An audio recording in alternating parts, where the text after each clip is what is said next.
Welcome to the KTA Coating Inspection Instrument Training Series. This is one of many modules that are available to you. You can find all the modules at kta.com or paintsquare.com. This module describes the use of the PosiTector 6000 dry film thickness gauge. The dry film thickness gauge complies with ASTM D7091 and SSPC PA2. The purpose of the dry film thickness gauge is to measure the thickness of the coating to verify that you comply with the specification requirements and the manufacturer's instructions. We're going to show you now how to verify the accuracy of the PosiTector 6000. Okay. All right, first turn on the gauge by pressing the center button. The gauge is factory calibrated, but before you use it, during use, and even after use, you should verify the accuracy. That can be done either by using smooth coating thickness standards. You measure the thickness of the standard, and then you have to subtract the base reading of the bare steel in order to make the proper adjustments. The other method is to use plastic shims. The plastic shims are color-coded, showing you different thicknesses. We're going to use the plastic shim method in this video. First, push the middle button to pull up the menu. I'm going to toggle down to calibration settings, push the middle button. There are three ways to make this adjustment to verify accuracy. 0 means if I'm painting on smooth steel like automotive, I actually zero the gauge on the bare metal. That's how it's adjusted. 1 point adjustment is where you select one shim thickness less than the expected thickness range and make an adjustment to read that shim thickness properly.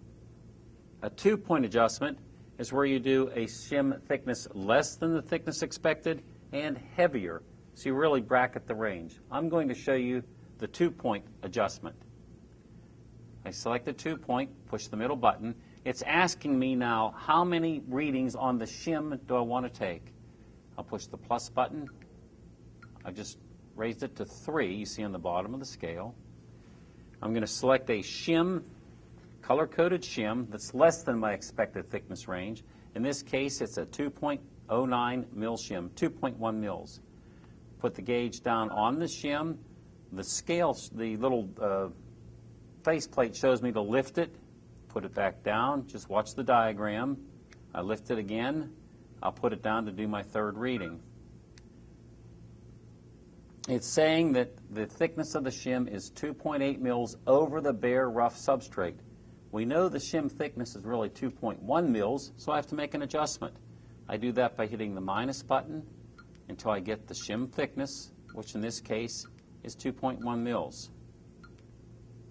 Hit the next button, and now I'm going to measure on the upper end, the second point.